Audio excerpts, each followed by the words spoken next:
Once upon a time, I used to sing opera in college in a previous life. And then I joined the UN and I fell in love with what I do.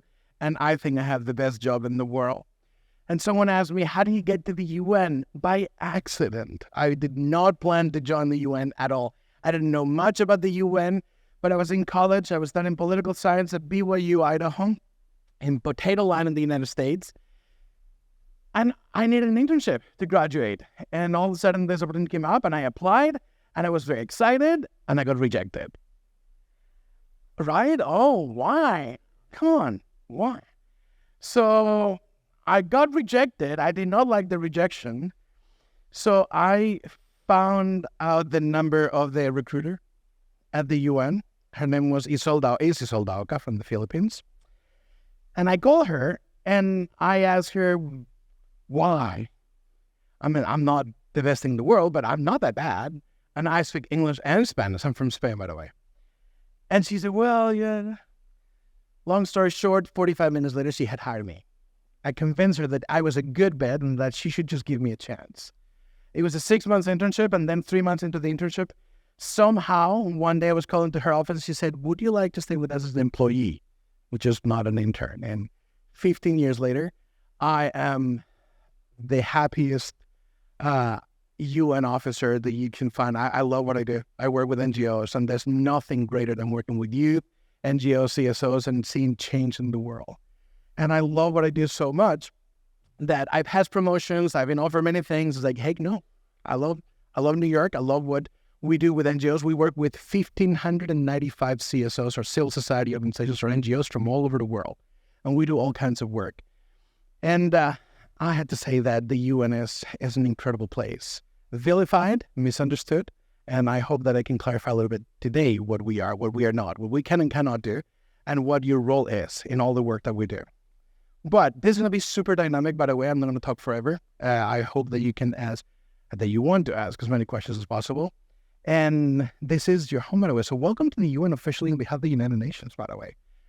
It is pretty cool to be here. I work in New York. We have different commissions that we call regional commissions. This is ESCAP, the Economic and Social Commission for Asia Pacific. We have ESCWA for West Africa. We have Africa, ECA. We have Europe. We have ECLAC in Chile. We have in Nairobi, also offices, New York headquarters, Lebanon, and Beirut, and I think I'm not missing anyone. And of course, Geneva and Vienna, but they don't count. They're the European type bits. And they're cool, but they're Francophones, and I don't speak French, so we don't communicate very well.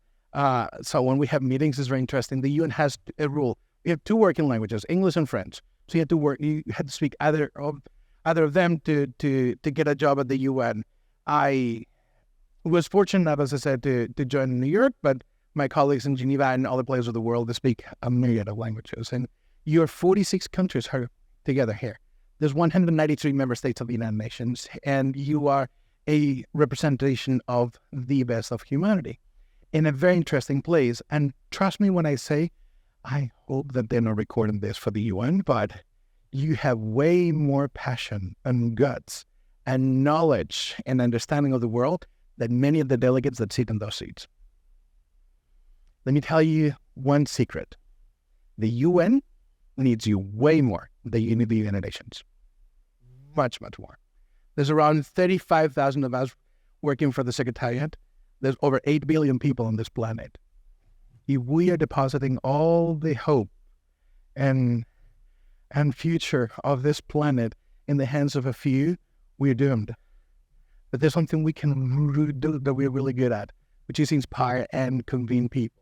If there's one thing that the UN has, is convening power. We can bring people together. Because of Humanitarian Affairs Asia and the United Nations Partnership, you are here today at an amazing place that is trying to change the world to become a better place for everyone. And you and your work is the key to do this. Let me give you a little bit of background. And I don't want to bore you with history, but in 1945, the world is in pretty bad shape. Second World War has ended. We have victors, we have good guys and bad guys, right?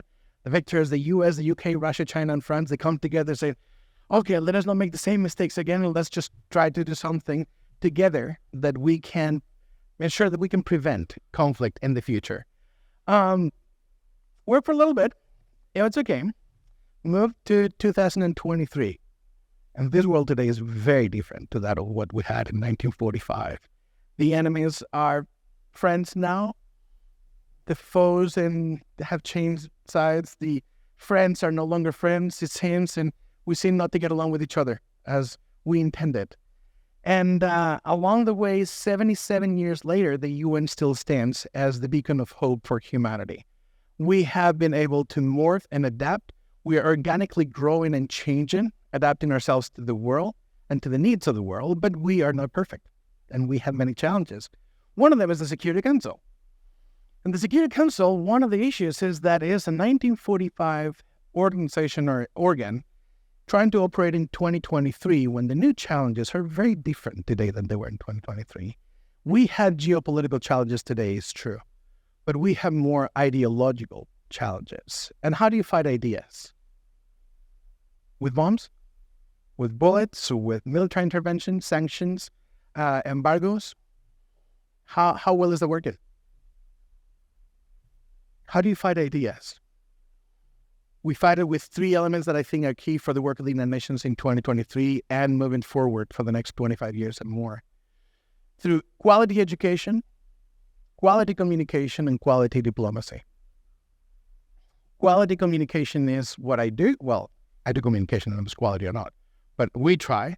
The Department of Global Communications, we try to communicate effectively and inform people on every aspect of life.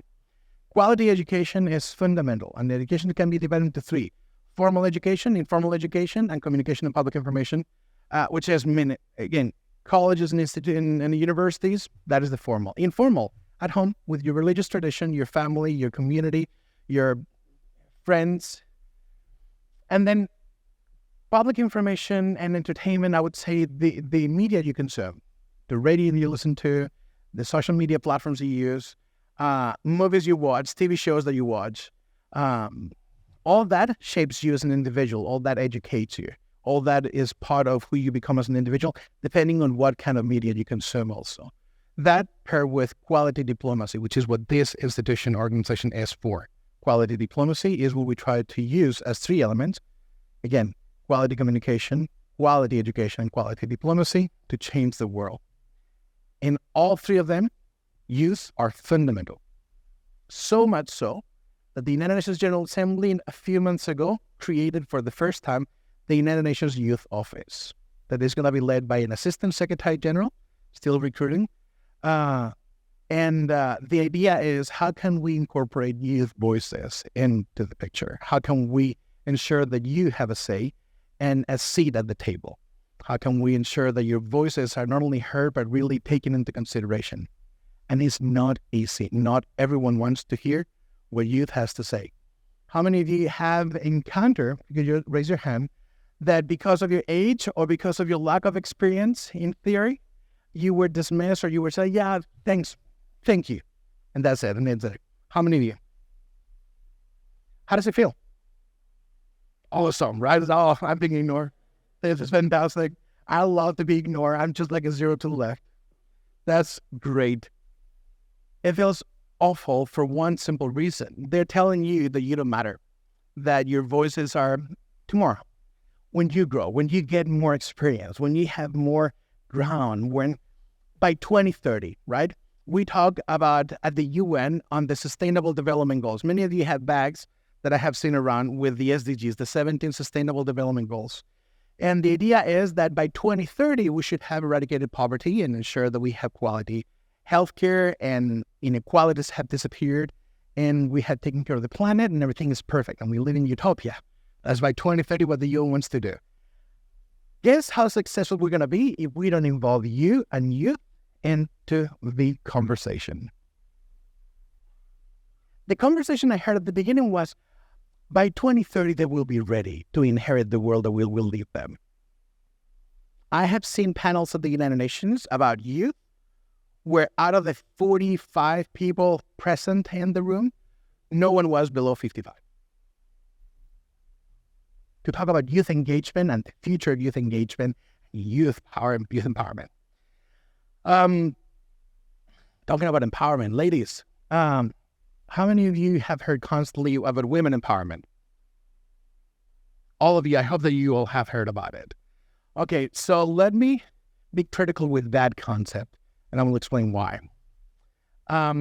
Ladies in the room, do you need power from any man to do anything? Do you need to be empowered by any man to do anything? Do men have more power than you do in any field? Yes, the discrepancy is there. So what does women empowerment mean? Women empowerment is not that I, Mr. Felipe, Mr. UN official, is going to give women any power that I don't have, by the way, or that I don't control. What we must do is work to ensure that we create an environment where we eliminate the obstacles along the way so that women can empower themselves, that youth can empower itself, that different communities and minorities can empower themselves. This is a basic concept of sustainability and self-reliance. And we have convinced societies that in order to get women empowerment, we need agencies like UN Women, for example, the United Nations, or UNDP, the Development Program, or the United Nations is here to empower women. Bad news, at least from my part, I'm sure my bosses disagree with me in many cases. I think since they hired me, they're still regretting it. I'm a troublemaker at the UN because I'm not conformist. I don't believe in just saying, oh yeah, of course, if that's what so-and-so says, then it has to be the right. We are here to disturb a little bit, to just create a little bit of ripple effect, as Sharina said the first day.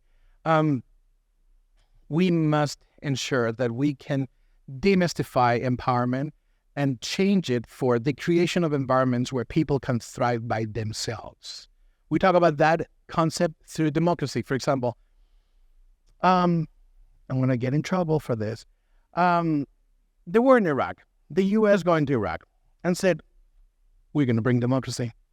They have weapons of mass destruction. There's a problem, and we need to overthrow Saddam Hussein, and let's just go and show. We have McDonald's, we have Burger King, we have Starbucks.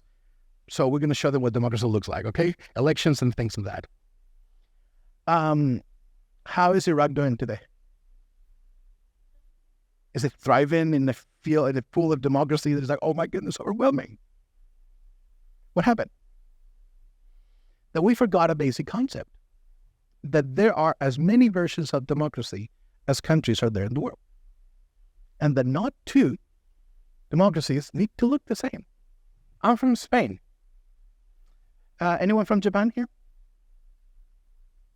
Can you raise your hand if you're from Japan or any? Oh, there, perfect. Japan is a democratic country? You think it is a democratic country? Okay, I think so. Yeah, it is. My country is also a democratic country. Anyone from the U.S.? Is the U.S. a democracy? I'm not saying perfect democracy. I'm saying democracy. Come on, go on. Let's do this together.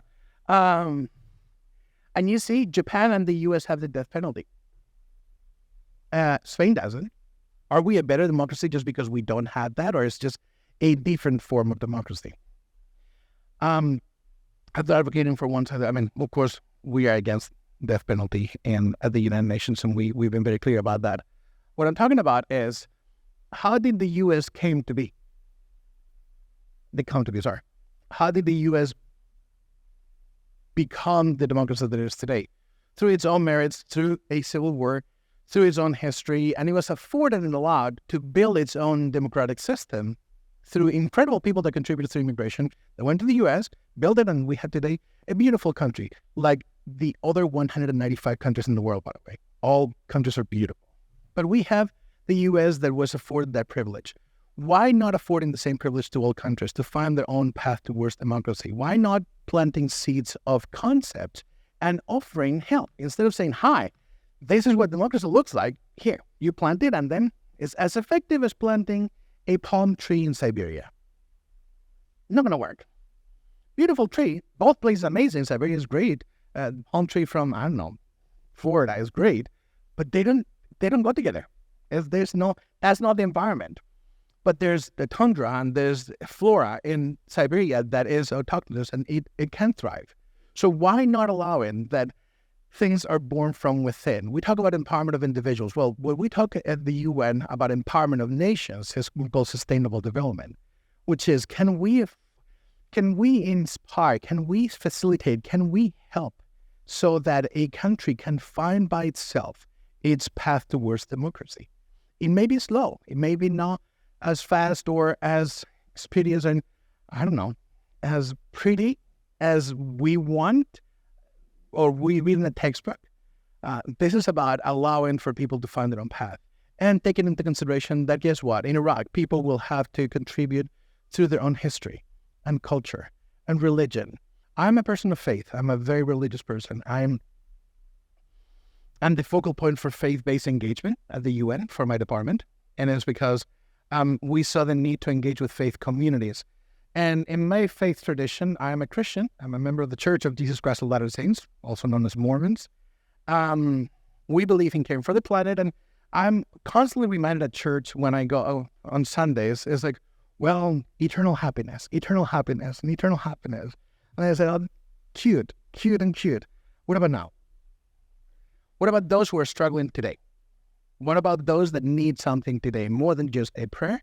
They need a meal, or they need clothing, or they need some service, or they just need someone to listen to them.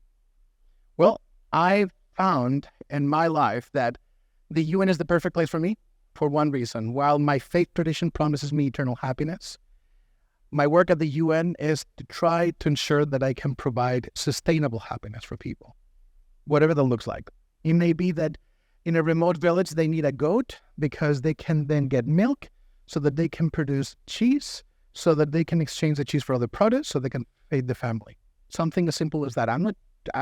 I cannot speak on behalf of all humanity, or over 8 billion people, to say what happiness looks like for them.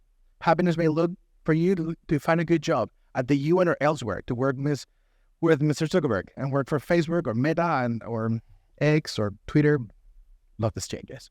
And Elon Musk, and then changing the world and going to space. Whatever happiness looks like for you, what we are advocating for is that because you have the right to fulfill your dreams, other people have the same right.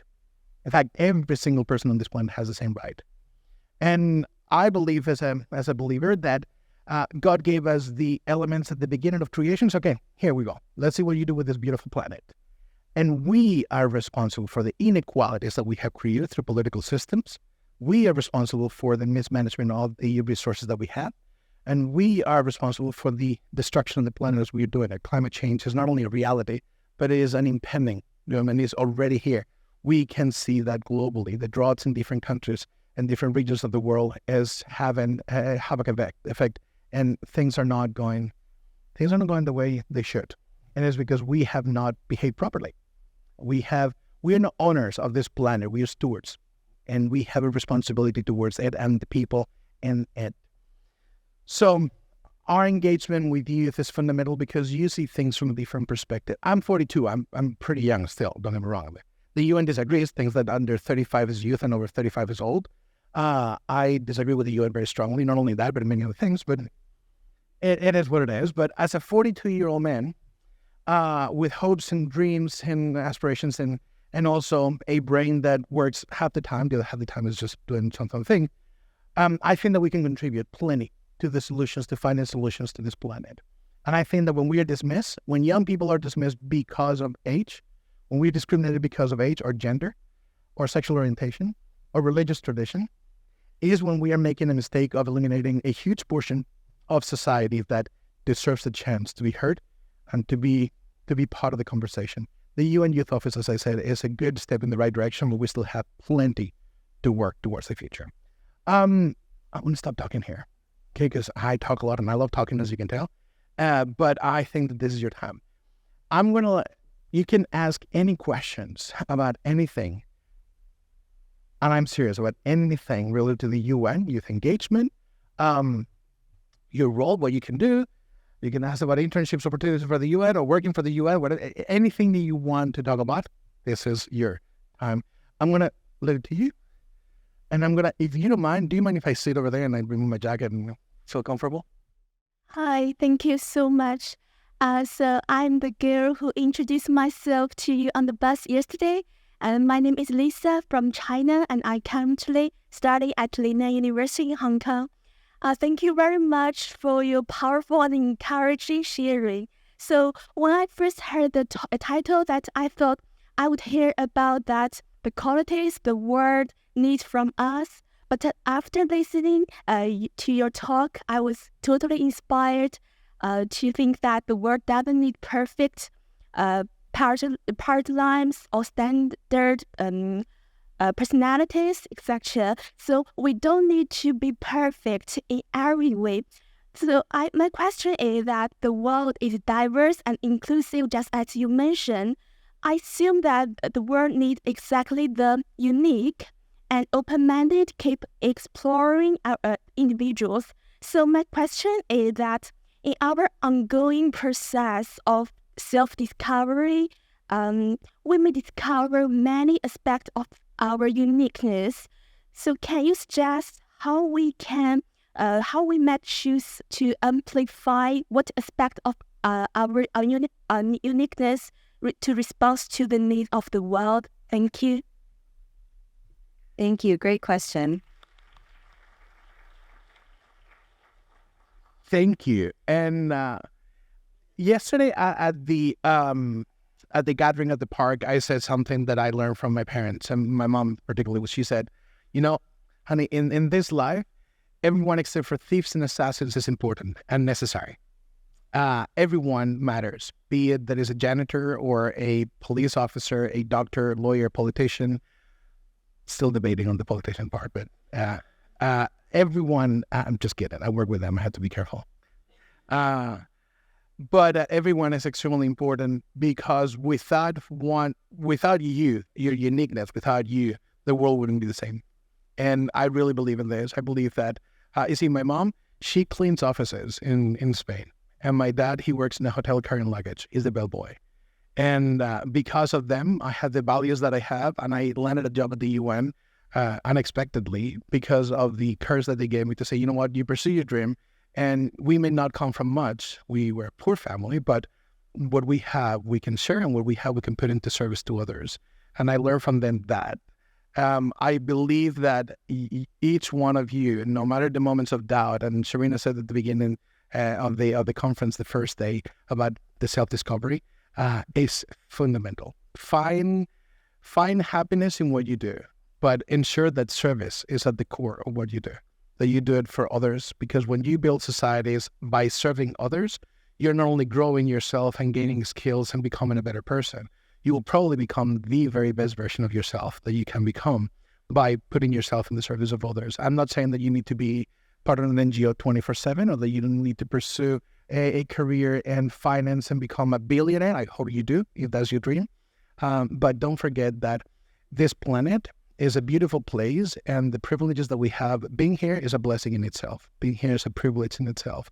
Not everyone is afforded that privilege. We saw yesterday in the service project how some communities need more than others, how communities need of the service and the volunteerism and the participation of others.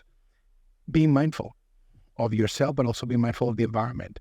Be mindful that other people may need you to thrive or to be happy. You just may need to listen to someone, and that will make a huge difference. It may even be the difference between life and death when someone is considering taking their own lives and all they need is a friendly ear. And when someone has been bullied in school, what do we do when we witness bullying in society, in a school, in our workplaces, in society, in our neighborhood at large? What is our reaction? We may have a guttural reaction. We may, but what do we do with it? Are we acting? Are we becoming the change that we want in the world, or are we just expecting someone else to do it? So find the way that you can serve others. Happiness will be one of the benefits of that kind of service. I promise you that. And if there's something I learned at the UN is that the beauty of diversity is that you never know when you're going to be needed, but you are constantly needed by your loved ones, by yourself, and by the community. And if you think like that, that positive thinking, that engagement to be at the service of others, your life will be a beautiful blessing, with its challenges, of course, but it will be an amazing adventure. Hi, my name's Josie. I'm from the U.S. So I just wanted to ask, so every that's particularly ones as large as the UN. So obviously the UN work through litigation and then recognize their wrongs.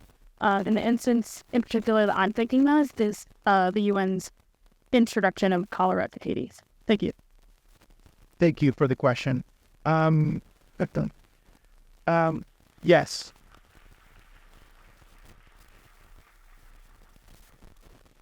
So think of the UN as an 8 in the hand, 119. Think that we will be as useful or as useless as those member states allowed. It's not that we are not willing or capable or ready or desiring to change things for the better.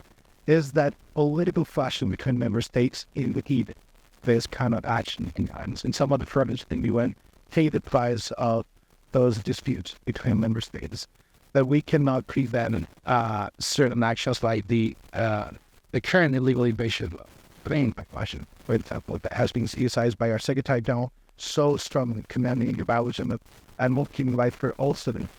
Tucker, if it is an abolition of the principal sovereignty of the sovereign nation of Ukraine, as it falls from memory. We have many challenges. We are an organization conformation. We are comprised of individuals alone.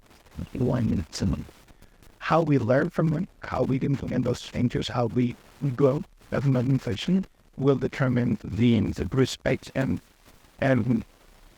support that we get from Upland.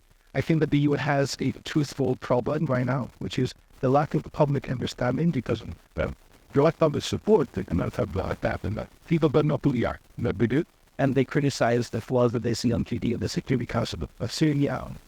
They talk about the outbreak of cholera in Haiti that was caused by the mission after the earthquake.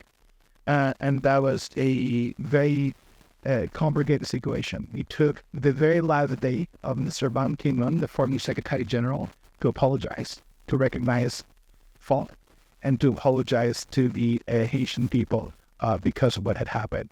Why did it take so long? Is because of the different chains that we have on the member state. We careful what we say and how we say it, because there can be consequences. When a country that is not extend to our fever of human rights, and there's no perfect country, by the way, but when one country specifically pointed out because there's a report in the Human Rights Council that there's a violation of human rights, and the UN decided that that country can have a seat at the Human Rights Council. After that, we get criticized. Why? Well, maybe it's because unfortunately we've been told that unless they get that seat, there will be no funding for the UN, the population fund, which means that with the UN again, or the means shelter, when the kernel health at some country in the world. So how do you balance that? I think the job of the Secretary General of the United Nations, because he has to make decisions that are very unpopular, and he had to deal with consequences to those actions, mostly political, mostly oppression. But I can tell you one thing: those of us who work in the United Nations system, we are committed. We are dreamers. We believe in a better world, and we are at the mercy of the state value. Will allow us or not to thrive as to service other people, but that will never deter us. And we can tell you that there are 4 countries right now that I don't think that it Christmas parts from it, because my work means to support some groups that they consider terrorist groups, that the UN considers them just NGOs, normal NGOs advocating for the rights of individuals, but some member states go after them. And I receive letters and complaints. My boss's boss has received letters against me for doing what we do. And I can tell you that my office and myself and my colleagues will not stop doing what we do, because we believe that defending the rights of all citizens, so long as they are mindful of that, and by the rules of engagement, they deserve our protection, our support, and our service. So is it a challenging world? Yes. Do we have the support of all member states? No. Do we find that some of the strongest opponents to the work that we try to do are some member states? Yes. But the UN Charter says we the people, so no with the governments, no with the leaders, it's we the people. So with the people we follow our insistence, we do what we have to do. Wow, thank you, Felipe, for sharing that reality. Thank you. Yes, over here. Hi, this is Chardin. My pronouns is she, they, and I'm from Hong Kong. First of all, thank you very much for insightful sharing and speech. And I'm a LGBTQ plus advocate in the Asia Pacific regions. And actually, our community is receiving lots of discrimination, negative stereotypes, and also verbal and physical violence. And for me personally, I received some personal attacks of mocking my preferred pronouns, and also got my personal information posted on the social media. So sometimes I do doubt that why do I and also our community have to suffer all this injustice and also living in a fear just because of our identity, sexual orientation, and also gender expression. But it's very take courage to confront and also stand up and do the advocacy work. So my question goes to, is there actually some LGBTQ plus action plan and agenda for UNC to do in the Asia Pacific regions to protect and also ensure the LGBTQ to enjoy the equal rights and to assist their public education? Thank you. Thank you.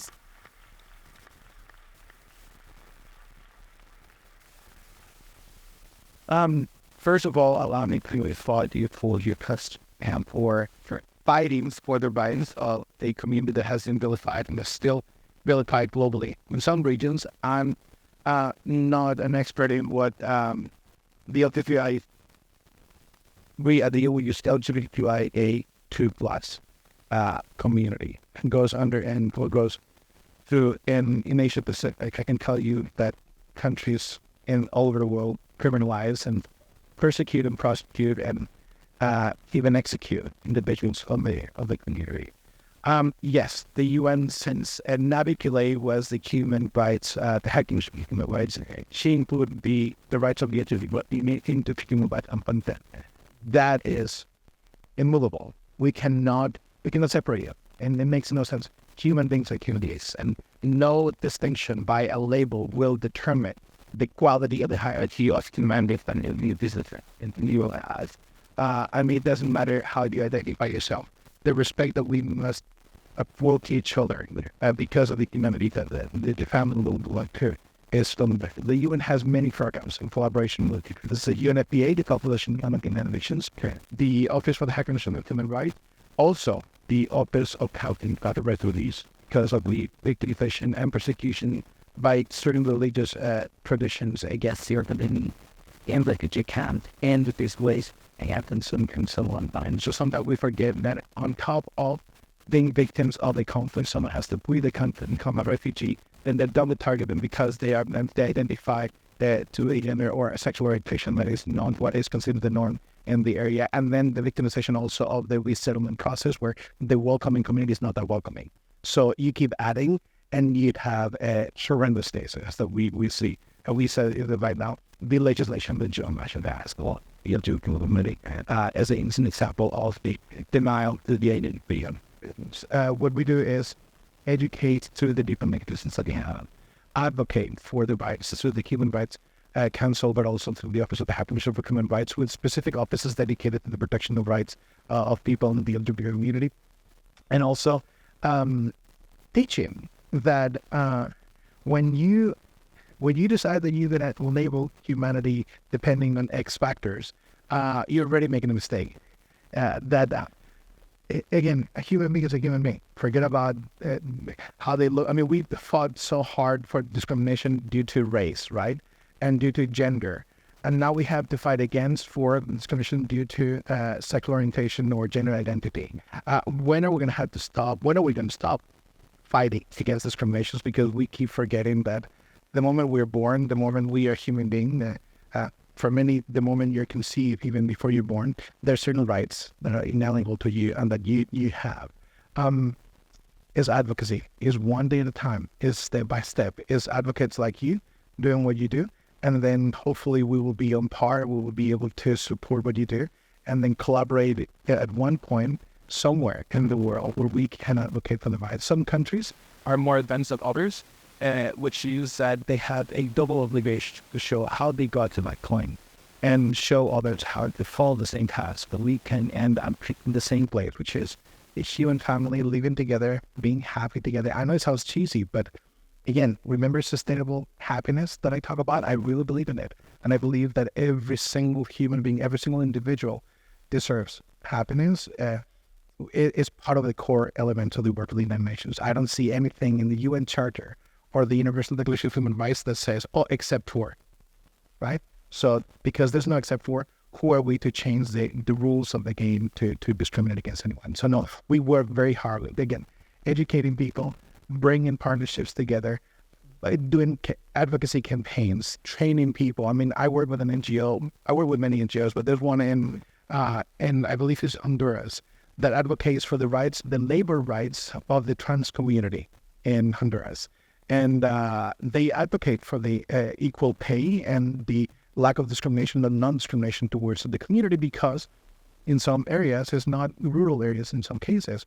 Okay, how can we bring campaigns of awareness? How can we really bring the humanity back to those areas and teach that even the religious, the true religious people, true faithful people don't behave the way others claim to be representing. Meaning, I can tell you that in my faith tradition, the respect with humanity goes above anything else in life. And as such, I expect other people of my faith tradition, Christianity, and so on, to look at others and do the same way. I always say the same thing.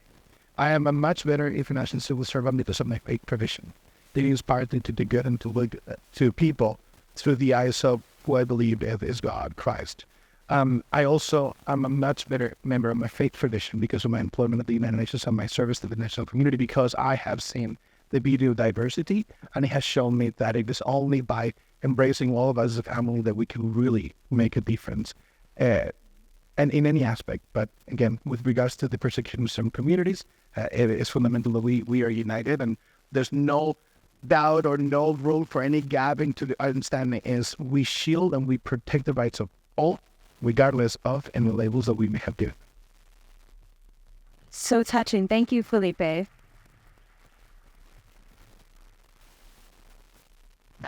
let's see. The gentleman at the back in the black blazer, yeah? Hello, thank you so much for sharing. My name is Yusuf. I'm from Hong Kong. So I'd just like to ask, so this is kind of an uncomfortable topic, but I'd like to inquire more about the UN's Latin intervention in the political, social, and military violence Israel has committed against Palestine ever since the start of the Nakba.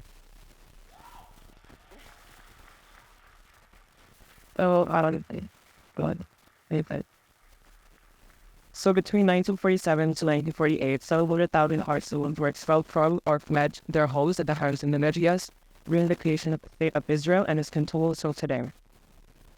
From Israel and Palestine, China and Hong Kong, Ukraine and Russia, all these causes are worth fighting for, but the subtle dismissiveness of the Muslim and Christian Palestinian diaspora is evident. It also frustrates me when it's apparent that the United States keeps using its veto power to block any formal reaction from the Council, saying that it prefers to use its own diplomatic powers to calm things down without accounting for the huge number of human rights violations taking place right in front of us with very little change. So what can we do to contribute to a humanitarian cause when there are forces preventing us movers? Thank you. Thank you.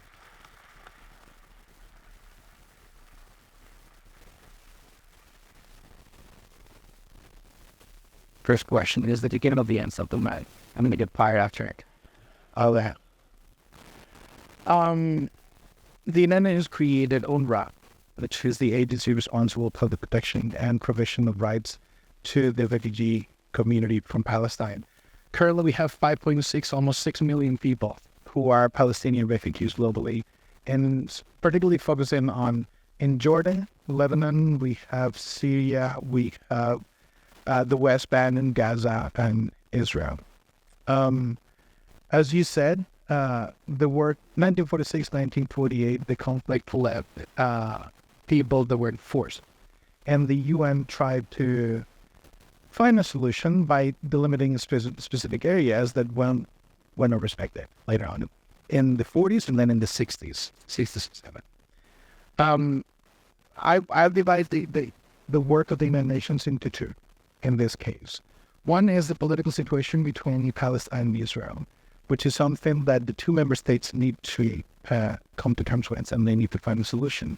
You cannot enforce, you cannot force, you cannot oblige anyone to do anything. You can bring a horse to the water, you cannot make the horse a drink, right? We can try to show the way to peaceful living between the two communities. There has to be some give in it. There has to be some compromise on both parts. And you know what you need? You need two good leaders on both sides that understand that people come first and not political ideologies. That people are at the core of the work that they need to do. That they represent, if they're elected officials, that they represent the best values of each community, and that they need to work together to find what is best for those children and for those communities and those displaced people or refugees, as I said, almost 6 million people. We need to understand that the UN does not have the power to change things, but we have the power to inspire people, bring people together, and help them find those resolutions. I am a strong believer in what we call the concept of reconciliation, which is how do you bring people and communities together that have struggled for a long time, that have been told that they are enemies, that they're not family, brothers and sisters, and that there's an animosity that is justified because of history or religion. I, first of all, would dismiss those religious leaders as any. They're not religious leaders, and they're not leaders, period. And they're not political leaders either if they continue with that narrative, if they forget that that humanity exists. The work on the political aspect is something that the Security Council, as you said, the United States has a very specific position within the conflict, and it has perhaps taken upon itself roles that should not have fallen on the country and should have been left to the UN to handle, but that's a conversation from my colleagues in the political affairs divisions. The other aspect is the work on refugee prevention and the provision of rights that UNRWA does, the Agency of the United Nations for Works with Palestinian refugees.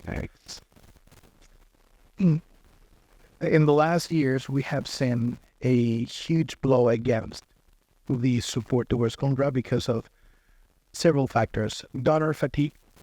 The UN is not collecting, is not fundraising enough money to provide for all the refugees. We have Palestinian refugees in this specific case. And also competing crises.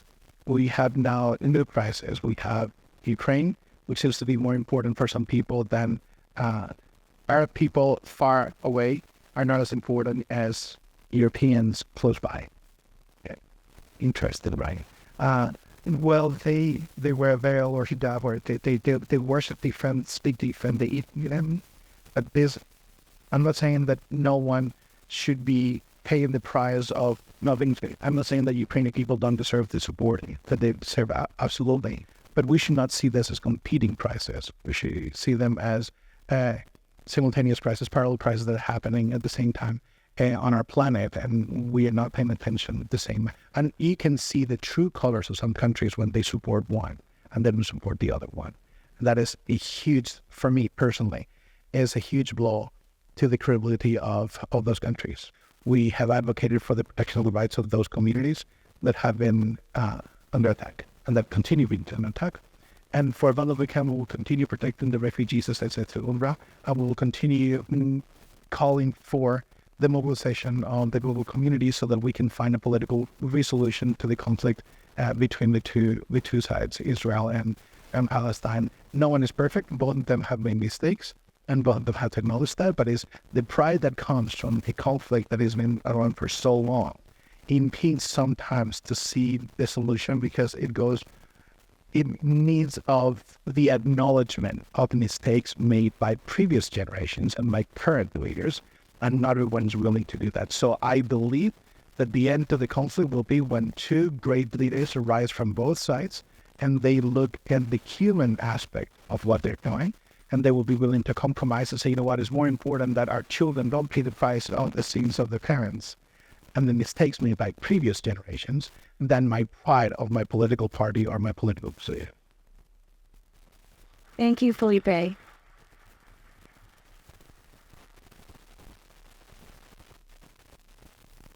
What about the gentleman over here at beside this? Sorry?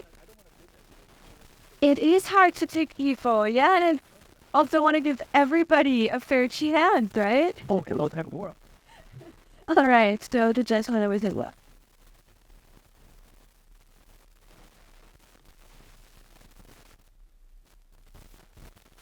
Hola, Felipe. Mucho gusto.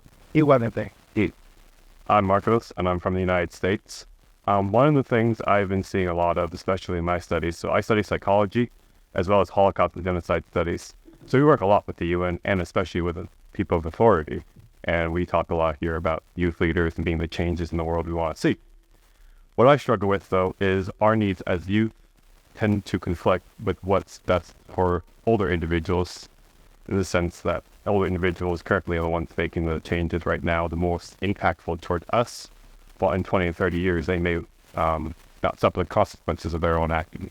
I mean, currently our president is 80 years old, and the oldest, and our current older member of Senate is 90 years old. Yeah, 90. And she's having her moment. Yeah, she's having her moment. And so one of the things I'm curious about too is we have all these diversities of experiences, which is great. That's what the world's made up of. The issue, however, too, is when you have all these diversity of voices, that there's going to be a lot of conflict.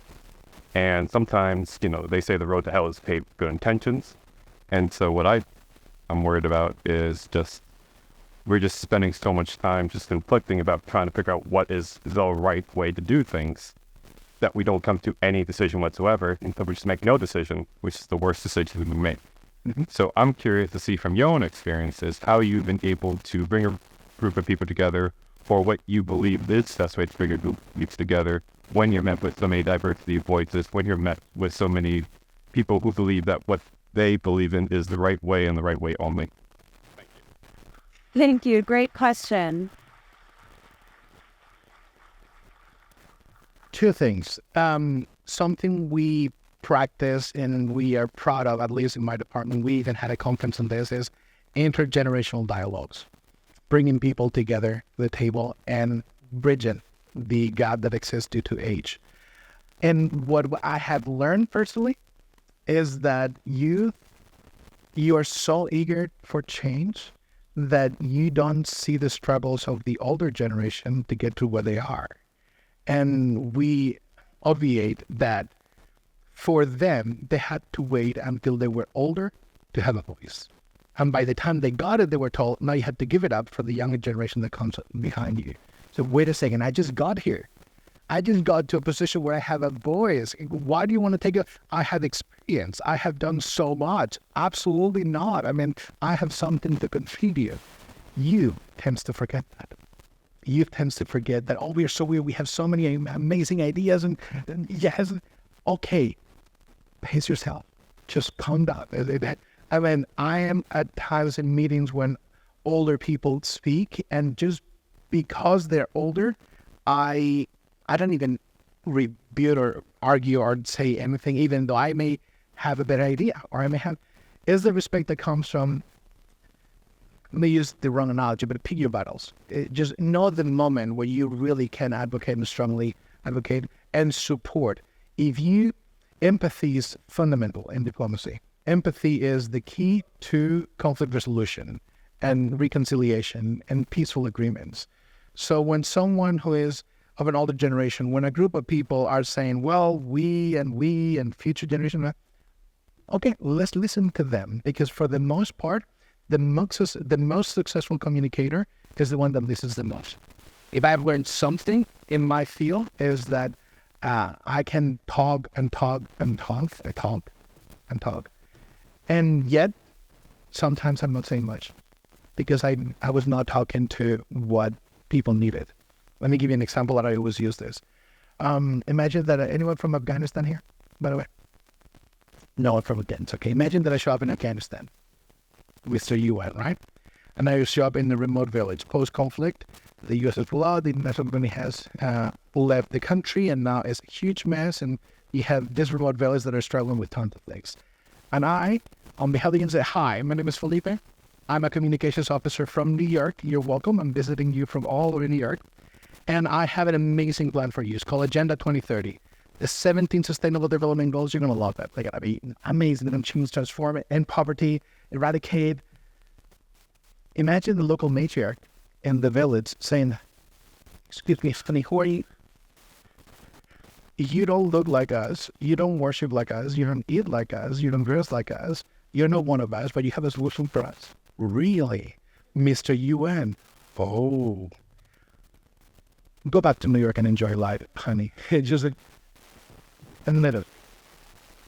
Imagine that instead of me being cocky and thinking that I know what they need, and I think that, oh, these whole people, they don't know what they need. I identify the local imam in the local mosque, and I sit down with that imam for iftar, for a meal at the end of a Ramadan or just a simple meal. And I create a connection, or I can explain the connection that exists between the Holy Quran and Agenda 2030, or the Sustainable Development Goals. Our common goals of eradicating poverty and ensuring that communities are provided for, and that we can make a better place for everyone. That's what the Quran teaches. That is what Agenda 2030 says. What do you think is going to happen next Friday at the Friday prayer when they're talking, where the imam is talking to the community and he's explaining the same things that I was going to talk about, that I'm an expert on, but that imam, he has the trust of the community and he explains the same principles. What do you think is going to happen? They're going to listen to him better than they did to me? They're going to listen, period. Find the way to communicate by listening. Find the way to communicate by understanding. Learn about your audience. When you talk with older people, now I'm going to include myself there, okay? So I don't talk about older people, but when you talk about with older people, be patient with us. Be mindful that, again, for previous generations, it was a very harsh journey to get to where they got, to have a voice.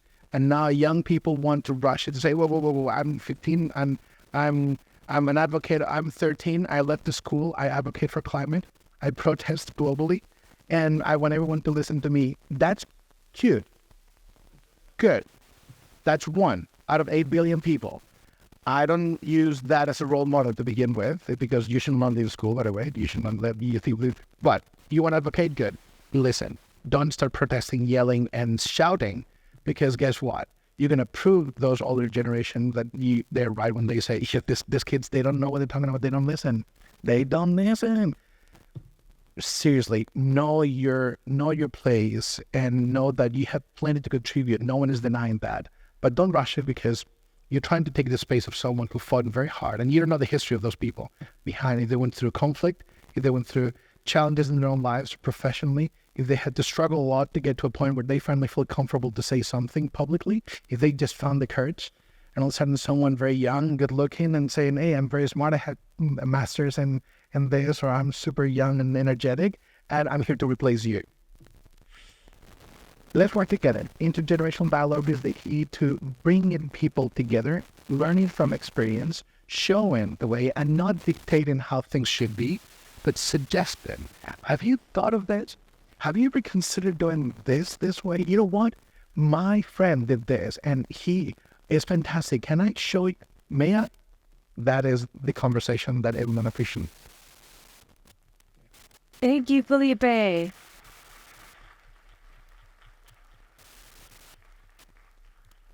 Yes, how about the gentleman at the very back? Yeah. Hi, Philip. Thank you for your time. My name is Ibrahim from Australia, Melbourne, from representing Deakin University. My question was, why does the UN continue to grant veto power to only 5 countries in the Security Council? Is there need to consider this system of representation to enhance inclusivity and effectiveness in global decision-making? Isn't the world greater than 5? Thank you for your time. Thank you. There's a movement inside and outside the UN called the Movement to the Reform of the Security Council because of that. No, we cannot change that. At the UN, you see, for as amazing as we are, when the founding fathers of the organization created the UN Charter, gave almost absolute powers to the 5 permanent members of veto power, the US, the UK, Russia, China, and France. And the problem is that for veto power to disappear, to be expanded, or to be more inclusive, it has to be all 5 member states, all 5 people, the 5 permanent members of the Security Council need to give it out voluntarily. Because if I give up my veto power, do you see that happening in the council? Psycho. What can we do? Nothing. The UN Charter was designed to protect that veto power, so there's no way of reforming it unless those 5 permanent members give it up voluntarily. There was an attempt years ago something that is a very obscure resolution that not many people know about. It's called Uniting for Peace, where in theory, if a member of the 5P, of the 5 members of the Security Council, was responsible for the lack of peace and security or instability globally, a supermajority of the General Assembly should be able to overturn the veto, and that resolution, even though it passed, is an illegal resolution because it goes against the UN Charter. So how it passed, I don't know. That was years ago. The intention was there. I think it was a wake-up call to the international community thinking, we need to change our ways. Do I think that there's hope for the Security Council to change? Yes. I would have been working for the organization if I didn't believe that it could change. I believe, same as with the Palestinian-Israeli conflict, that we will meet 5 great leaders that realize that either we eliminate veto power or that we expand it to all 15 member states of the Security Council, or all General Assembly members, or a different system that is more democratic. Because for as democratic as the UN is, for the GA is not very democratic. It's the Council. And there's that oxymoron that challenges the credibility of the organization I work for. And sometimes people criticize us, oh, you know what? But, as you said, the world is in need of a reform of the Security Council that changes the rules of engagement. And I'm with you 200%.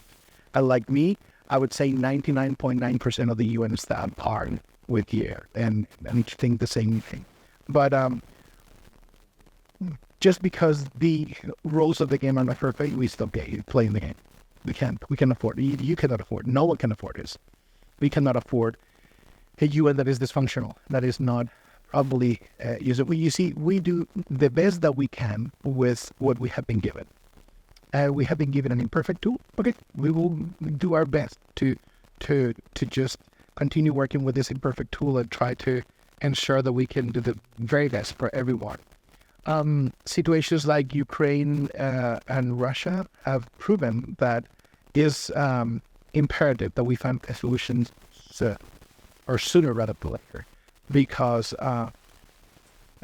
it's not just Ukraine or Russia. It is the U.S. with Israel. It is other countries, Saudi Arabia with Yemen. I mean, there's so many different conflicts that we don't talk about, that they're reality, and some of them are blocked in the Security Council. I mean, Syria, China and Russia blocking any resolution with regards to Syria because of the alliances, which is understandable politically, but we need to look at the humanity of things. The U.S. blocking some other resolutions on talking about some of the countries. I said Saudi Arabia being an ally because of like the economy. Europe is not that perfect either, so we see countries that are blocking immigration or criminalizing certain actions. There are many challenges, but as I said, what do? Do we stop working? We just give up and say, okay, that's it. We're not perfect, so we stop working. We just don't do anything. We will continue fighting the best way that we can. We'll try to find loopholes to treat the system to see if we can do more than we are allowed to do. And when we get caught is, we always say that I always don't get it. I'm not public, there's another UN, there's the least speaking. It's easy to ask for forgiveness as information, right? There's a, oops, wasn't I supposed to do that? I'm so sorry. So sorry. But, hey, it's done. So we try. Trust me, we try. And there are many mechanisms. And one thing that I always say is the UN is much more than the Security Council. Just think of the UNICEF. The Agency for Children, the Children's Fund of the United Nations, has saved more children's lives since 1946 than the rest of the world combined. Just because of that, the UN is absolutely necessary. Women's rights, so UNFPA, UN Women, the High Commissioner for Refugees, the Office of the High Commissioner for Human Rights. So we have UNESCO, Protection of Culture, Science, and Education. You name it. The UN is a fantastic tool that is doing a lot. And most of the work that we do is not known. Let me ask you a question. How many of you have a cell phone? Smartphone. You know that they work with satellites, right? Who do you think determines the orbits of the satellites?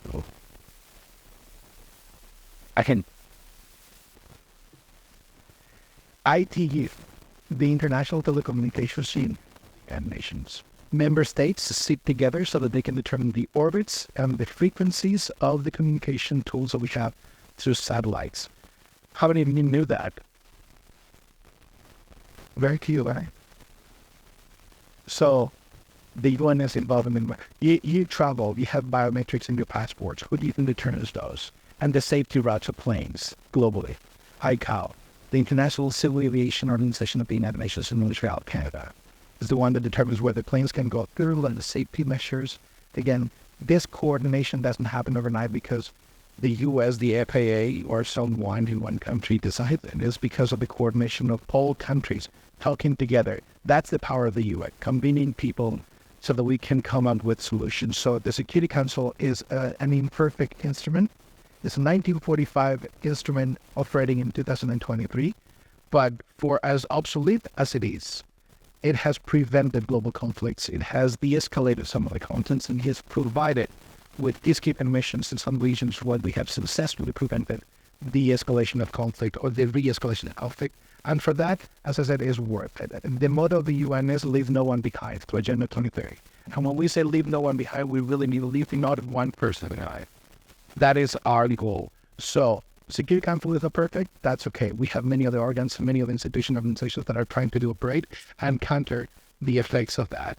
One day we will change it. And I really believe that there's hope. One day, 5 great leaders from the 5 great nations that are the 5 members in the Security Council will wake up and say, you know what? Let's make things better for everyone. And it's about time, man. But I believe it will happen. Thank you, Felipe.